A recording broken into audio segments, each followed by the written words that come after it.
Montevidéu para esse jogo da volta. O Flamengo que largou em desvantagem jogando no Maracanã, perdeu por 1-0 no jogo da ida contra o Peñarol. Temos imagens então desse embarque do Flamengo e quem está por lá com todas as informações é o André Pessoa. Vou dar meu boa tarde para ele com informações do embarque rumo ao Uruguai para esse jogo muito importante. O Tite até poupou a galera do jogo pelo Campeonato Brasileiro pensando nesse jogo da volta contra o Peñarol. André, boa tarde para você, bem-vindo a Tá Na Área.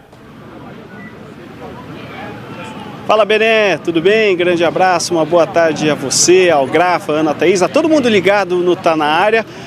Momentos agora de calmaria, o ônibus trazendo a delegação do Flamengo chegou há alguns minutos. Fala aqui direto do terminal de cargas do Aeroporto Internacional do Galeão. Flamengo que treinou pela manhã no CT Ninho do Urubu. Por volta das 3h30 da tarde saiu do CT lá na zona oeste do Rio de Janeiro rumo ao Galeão. Trajeto que demorou um pouquinho porque, olha, tinha mais gente que o esperado nesse Aeroflá. Muitos torcedores apareceram por aqui, pelo menos 200 torcedores. E aí quando o ônibus se aproxima do terminal de cargas, eles tomam a rua e aí o trajeto fica muito mais devagar. Teve um torcedor que conseguiu subir no ônibus, algo que já vem se tornando comum todas as vezes que o Flamengo vem fazer um embarque aqui pelo terminal de cargas.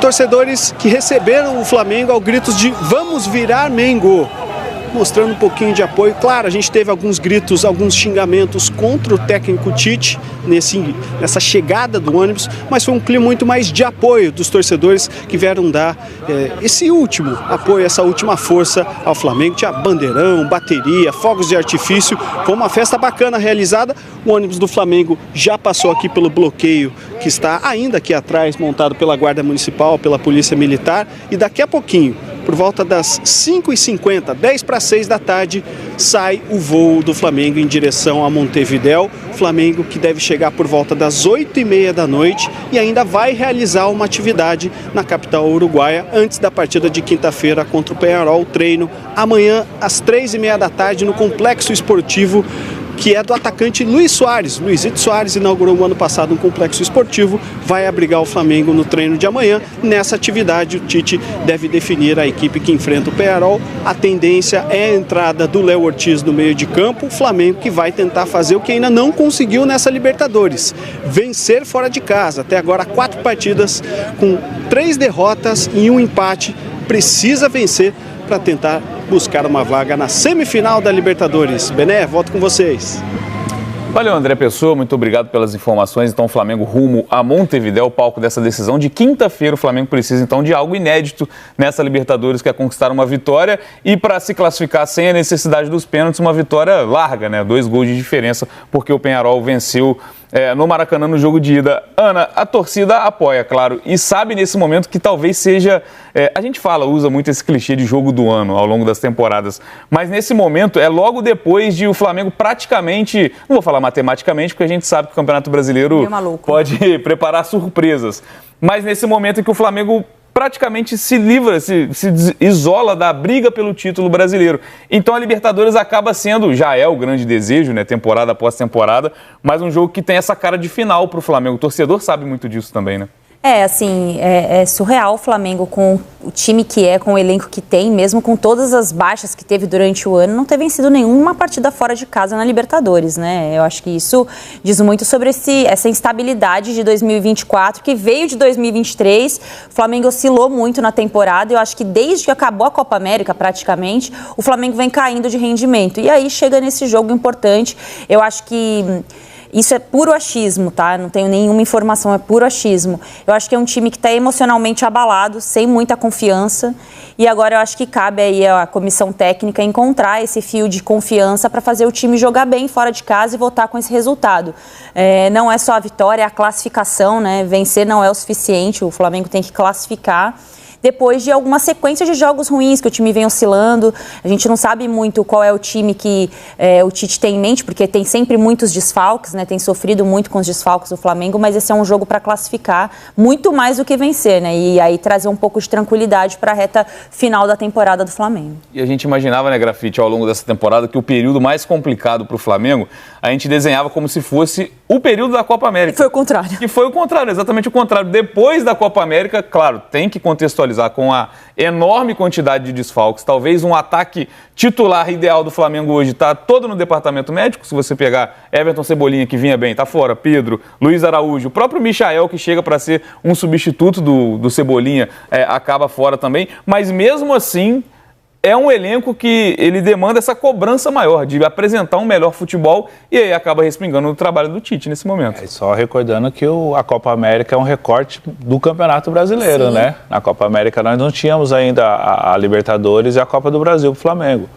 E o Flamengo conseguiu ir bem durante a Copa América, onde todos... o Flamengo vai perder muitos jogadores, aquela coisa, e conseguiu ter uma dinâmica, conseguiu ter bons resultados, o que acabou trazendo uma esperança maior para o torcedor, mas como a Ana falou, né, o comportamento do Flamengo jogando fora de casa em 2024 é muito abaixo do que a gente espera do elenco do que o Flamengo tem.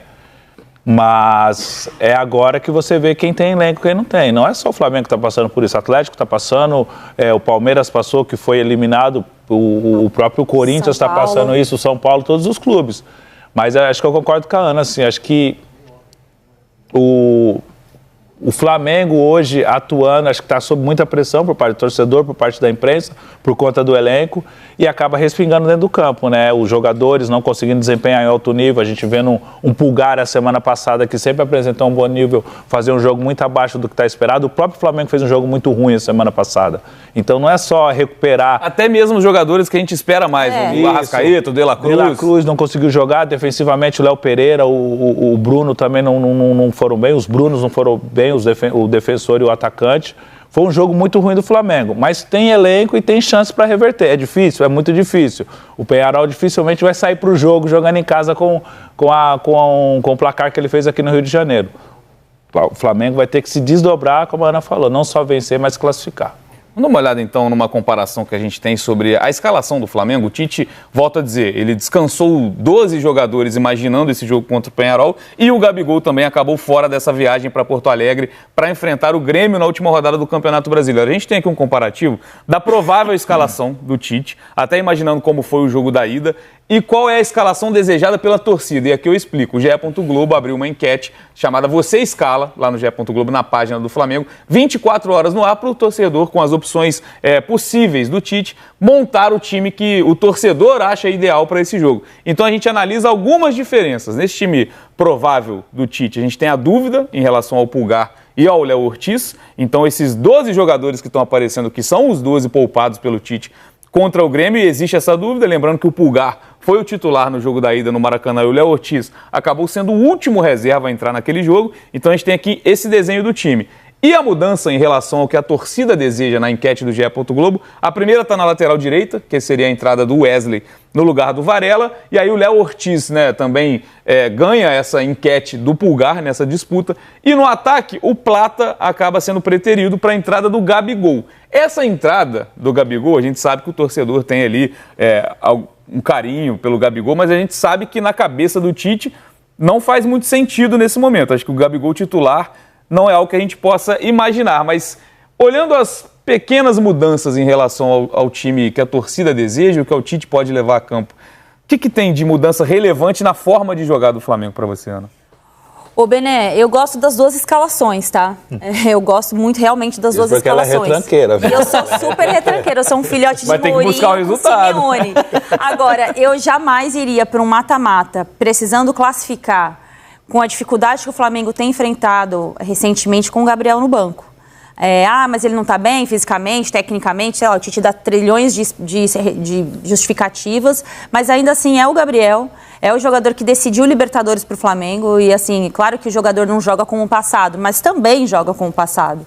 Então, eu acho que nesse momento em que a pressão está enorme, o Tite também tem que dividir as responsabilidades. Ele sempre foi muito bom em desarmar tensões nos clubes por onde ele passou e ele não está conseguindo fazer isso no Flamengo. Se você pegar aí o time que ele teve à disposição desse ano em específico, né, quando o time foi bem na Copa América e quando o time foi mal, agora nesse recorte mais recente, tem jogadores que ele nem trouxe nessa trajetória para cá. machucar. Então, eu acho que o Gabriel não pode ser descartado, assim, do nada. Eu sei que tem as questões internas, a gente sabe só 10% da realidade do que vive o Gabriel, mas eu jamais iria para um mata-mata com o Gabriel no banco improvisando ali o Bruno Henrique. Tem uma outra questão que passa muito pelo De La Cruz, Léo Ortiz e Pulgar, né? Quem é que tá bem, que merece essa vaga? O Léo Ortiz talvez seja um dos melhores jogadores do Flamengo nesse recorte recente. Também não começaria um mata-mata com ele no banco. E aí você, assim, bem clichê mesmo, só para dividir a responsabilidade. Porque tecnicamente ele vai dar conta, os jogadores que são aí são talentosos, eles vão dar conta, mas divide a responsabilidade. O Léo Ortiz é um dos melhores jogadores no momento, ele tem condições de contribuir para o time buscar o resultado fora de casa, eu também começaria com ele. E eu não sei se o De La Cruz está com essa bola toda nesse atual momento para, né, bancar de vez como um titular no lugar do Léo Ortiz. Se ele quiser jogar sem o Pulgar, beleza, é uma escolha. Acho que o time fica até um pouquinho mais ousado sem a marcação, sem o Pulgar ali na cabeça de área. Mas eu não abriria a mão nem do Léo Ortiz, nem do Gabigol, só que aí é uma opinião muito particular, né? Nem estou interpretando a cabeça do time. Mas você vê a possibilidade, então, de Léo Ortiz e Pulgar. Talvez com a Arrascaeta à frente. Sem o De La Cruz, né? Uhum. Sem o De La Cruz. Mas aí é aquilo, né? Acelerar a recuperação dele depois da Copa América para ele voltar e jogar. Então você tem esse peso também de ter que escalar o jogador pelo que fez, né, o Flamengo para recuperá-lo, e ele está em campo nesse mata-mata importante. E para você, Grafa, essa mudança no ataque, né? Lembrando que na escalação do Tite, o Bruno Henrique é deslocado para fazer essa função ali do homem mais avançado, com o Plata pela ponta esquerda, lembrando que Cebolinha e Michael poderiam ser essas opções pelo lado esquerdo, e na outra é o Bruno Henrique com o Gabigol ali, num jeito que a gente está mais acostumado a ver, né? O Bruno Henrique aberto e o Gabigol como 9. É difícil, assim, você tirar o De La Cruz por conta das últimas atuações dele, talvez pela condição física, Sim. né? Sim. Porque ele já foi muito produtivo durante a temporada. Eu não sei as condições físicas do Gabriel. Eu acho que o Gabriel começar jogando ou não vai muito pela condição física dele. A gente sabe que tem os problemas externos lá, os problemas internos entre ele, o Tite, a diretoria. Mas eu concordo com a Ana, tem que dividir as obrigações, dividir as responsabilidades, treinador, jogadores, que todo mundo tem a sua parcela de culpa e a sua parcela de sucesso quando tudo dá certo. Talvez ali, numa eventual saída do De La Cruz, eu continuaria com o Léo Ortiz e o Léo Ortiz mais centralizado, traria o Gerson um pouco para trás e traria com o Plata pelo lado direito também. O Plata, o Gabigol e o Bruno Henrique também. Não sei, são possibilidades que pode ser feito, mas eu concordo com a torcida também. A escalação da torcida tá legal, tá boa. Tá boa. Nessas horas a torcida, né, e o Flamengo precisa de gols, precisa jogar para frente, precisa sair pro jogo, lógico, precisa tomar cuidado para não tomar gol. Se tomar gol, a busca pela classificação fica mais difícil ainda. Mas o fato de ter o Léo Ortiz no jogo não quer dizer que vai ser defensivamente. O Léo Ortiz sai muito bem pro jogo, assim como o Pulgar sai também, mas não vive um grande momento. Mas eu tô falando com o torcedor também. Esse Flamengo aqui da torcida, acho que para mim seria o ideal. Não sei o que passa na cabeça do Tite a respeito da condição física do Gabriel. E até agora, mesmo... Só uma coisa, Belê, desculpa. Se o Tite entra com essa escalação, ele rasga o diploma Tite dele, né? Porque assim, eu nunca vi o Tite jogar tão faceirinho desse jeito. Abrindo mão de volantes. Ele gosta de sustentar a linha de defesa com uma cabeça de área, né? Com um jogador na cabeça de área. E mesmo que esse jogador saia um pouco mais, mas ele gosta desse tripé, volante e 2 zagueiros. Eu ficaria surpresa se o Tite escalasse o time dessa forma, mesmo o Léo Ortiz fazendo essa função. Mas eu gostei da escalação da torcida. E acho que assim, tem a questão física do Gabigol, mas eu não sei. Acho que até se o Gabigol tiver 100% fisicamente, não indica a sequência dele com o Tite que talvez essa seja uma chance, vocês não enxergam assim. Porque se a gente pegar os números, a gente tem até as matérias lá no GE. Globo, o Gabigol foi titular na era Tite 3 vezes esse ano com o Tite. É o 19º jogador mais utilizado. Muito pouco, né? Claro que em alguns momentos por questão. Teve a questão da suspensão dele, por toda aquela questão de não fazer o exame antidoping nas circunstâncias ideais. Ele ficou um tempo afastado, até por isso o Flamengo vai atrás do Carlinhos e faz essa contratação no primeiro semestre. Mas mesmo assim é um jogador que não teve uma sequência com o Tite, né? E lembrando também que o Pedro era um cara também que intocável nesse time titular. Né? O que ele Pedro, fez em 2024 colocou ele nesse lugar com muito mérito. O Pedro à disposição, a gente jamais estaria questionando aqui a presença do Gabriel em campo ou não. Mas sem o Pedro, eu acho, na minha opinião, para mim, o Gabriel passou. Acho que esse ano o Gabriel, em momento algum, esteve 100% na sua melhor forma física. Por conta de lesões, por conta da suspensão, que ele não podia nem ir ao clube, não podia treinar. Ele perde o ritmo de jogo, de treino até, né? Por mais que treine sozinho, com preparador físico, só na academia, você perde ritmo de jogo. A situação dele, do Tite, com a diretoria, Caso realmente o Tite não quisesse mais ele, a diretoria não quisesse mais ele, já teria o afastado de treinamento, de estar com o grupo. Se ele está com o grupo, ele tem condições de jogar, condições de treinar. Eu acho que ele não joga nesse momento por causa da condição física. Que mesmo o Tite, muita gente falando, o Tite não gosta do Gabriel, o Tite não está de acordo com a... O Tite gosta de ganhar, né? Se o Gabriel estiver ajudando ele a ganhar, ele vai jogar. Ele vai falar assim, eu não gosto do cara, mas o cara vai resolver minha situação dentro de campo. Se ele me entregar em campo, né? Exato. Então, por isso, eu bato na tecla. O Gabriel não deve estar 100% fisicamente, não deve estar nas suas melhores condições físicas. Se ele tivesse condições de atuar 70 minutos num alto nível, certamente ele jogaria com o Tite. Se fosse por conta de indisciplina, dos problemas que existem entre Gabigol, Gabriel, Flamengo e Tite, ele já teria sido afastado. Se ele está treinando, se está indo para o jogo, opção, né? Está relacionado, então ele tem condições.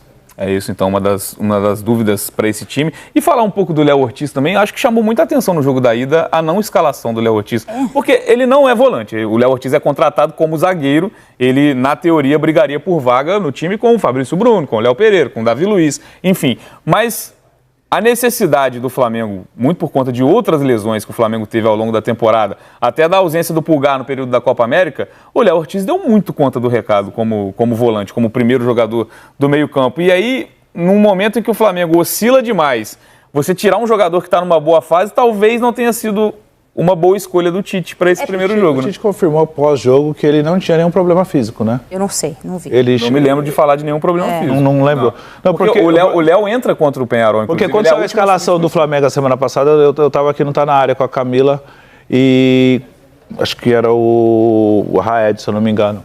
E aí quando saiu a escalação, e eu não vi o Léo Ortiz, eu tive a certeza que o Léo Ortiz deve estar com algum problema físico. Não, acho que não teve esse assunto, não. Por conta da boa fase, né? Porque só isso poderia explicar, porque tem aquele teste de secar após almoço, no dia do jogo, pode ter apontado alguma coisa, se você jogar, pode acontecer alguma coisa. Pensei isso. Aí ele não jogou, o Pulgar não fez uma boa atuação, cobraram muito o Tite. Depois eu vi qualquer coisa que perguntaram para ele do Léo Ortiz, ele falou que não tinha nenhum problema físico, foi opção tática dele mesmo. E quando eu achei muito estranho. E quando o Pulgar ele é substituído, porque o Pulgar, uma das questões, o Pulgar não fez um bom jogo e também recebeu o cartão amarelo. Então tudo isso fez com que o Pulgar fosse sacado no segundo tempo. E não foi o Léo Ortiz que entrou naquele momento. O Tite, talvez uma substituição até mais ousada do que o normal, colocou o Alcaraz. Ele precisava do resultado. Ele precisava do resultado. O Alcaraz também não entrou bem, errou alguns passes simples até ali no meio campo. E aí o Léo Ortiz só vai entrar mais pra frente. A última é a 5ª substituição do Flamengo. Então até isso chama atenção. Até no decorrer, e o Léo Ortiz entra bem. Na circunstância ali que o Flamengo precisava buscar um empate, tentar a virada, claro, mas buscar um empate no mínimo em casa contra o Penharol, chama atenção até isso. Até no decorrer da partida, o Léo Ortiz ser a última opção, digamos assim, a entrar no jogo. O que eu chamo de incoerência, né? Mas assim, é muito pessoal essa palavra, porque a gente não sabe as relações ali do dia a dia. Mas isso faz parte do trabalho do Tite, né? Eu acho que se a gente pegar o recorte do Flamengo 2024, tem vários pontos de situações de escalação. Você falou, mas esse cara estava bem, agora ele não tá mais. O Lohan fez uma boa... parte de uma boa temporada, depois ele não voltou mais para o time, vai usar os garotos da base, tem como usar os garotos da base, de repente você convoca todos os garotos da base quando você precisa, porque está com o time titular inteiro fora por lesão. Tem a questão do Fabrício Bruno e do Léo Ortiz também. O Fabrício Bruno estava na seleção, foi convocado para a seleção, jogou muito, volta, o Flamengo vai lá e contrata o Léo Ortiz. E legal, tem que contratar mesmo. Os melhores tem que estar onde vai disputar. Mas aí o cara vem para disputar a posição com um dos melhores zagueiros do Brasil, aí fica essa situação. E aí? Vai disputar? Não vai? Vai tirar o Léo Pereira? Vai tirar o Fabrício Bruno? Aí tira o Fabrício Bruno, aí traz. Então, assim, eu acho que tem várias marcas que eu acho que estremeceram um pouco faz a gente questionar um pouco o ambiente de trabalho nesse momento no Flamengo. É isso que me parece um time sem confiança, e eu acho que a confiança diz muito da relação do grupo de jogadores com o treinador. Grafite jogador viveu situações inúmeras, não especificamente no caso do Flamengo, mas eu acho que a relação do treinador, e eu não digo só da pessoa do Tite, mas a comissão técnica num todo, influencia muito na relação com o campo, e eu acho que isso para mim está muito claro. Não me parece que é uma relação 100%. E aí você pega ali jogadores que tem um nome, tem um peso, como é o caso do De La Cruz. Quem é mais fácil você tirar do time? Um jogador que está improvisado, eu não vou questionar quem está jogando bem ou não. Ou um jogador que é peso de ouro, como é o caso do De La Cruz. É mais fácil você tirar o jogador que está improvisado.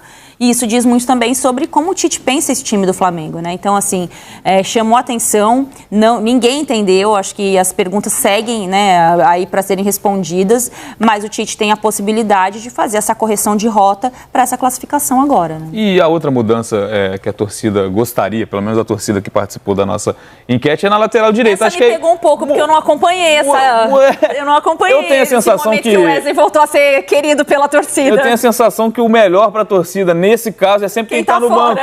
Porque é uma disputa e são características diferentes. Talvez o pensamento seja esse. Ofensivamente, o Wesley entrega mais, né? Pensando no jogo de ida, o Varela talvez não tenha tido uma participação ofensiva tão boa quanto o Wesley pode ter. O Varela dá um equilíbrio na equipe, porque o lado esquerdo do Flamengo é muito ativo, principalmente quando joga o Ayrton Lucas, né? Que ele vai bastante, ele vai com frequência e o Varela segura mais. Com o Wesley, não. O Wesley tem uma desenvoltura maior, ele sai mais pro jogo. O jogo contra o Vasco, ele entra muito bem no jogo, ele faz a jogada, ele dá o passe pro Arrascaeta pifar o Gerson. Eu acho que necessitando do resultado sair para o jogo, o Wesley entrega mais, mas defensivamente o Varela é mais seguro, dá um equilíbrio maior para a equipe. Aí deve ter essa questão do Tite, né? Mas o Wesley vem tendo boas atuações de uns meses para cá. Ele conseguiu reverter aquele momento ruim que ele estava vivendo, aqueles questionamentos do torcedor, e hoje é a opção na lateral direita para o jogo ofensivo do Flamengo. O Flamengo é um dos clubes mais tradicionais e vitoriosos do futebol brasileiro.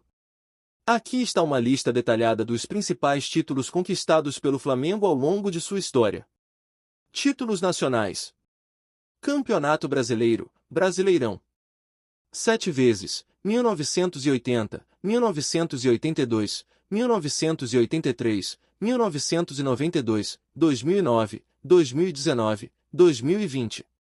Copa do Brasil: 3 vezes: 1990, 2006, 2013. Copa dos Campeões: 1 vez, 2001.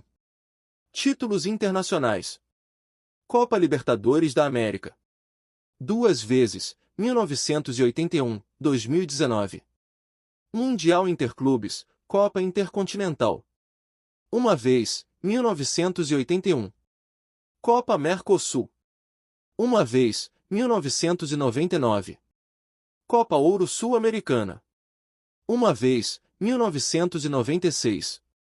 Títulos estaduais: Campeonato Carioca: 36 vezes, 1914, 1915, 1920, 1921, 1925, 1927, 1939, 1942, 1943, 1944, 1953, 1954, 1955, 1963, 1965, 1972, 1974, 1978, 1979, 1979, especial, 1981, 1986, 1991, 1996, 1999, 2000, 2001, 2004, 2007, 2008, 2009, 2011, 2014, 2017, 2019,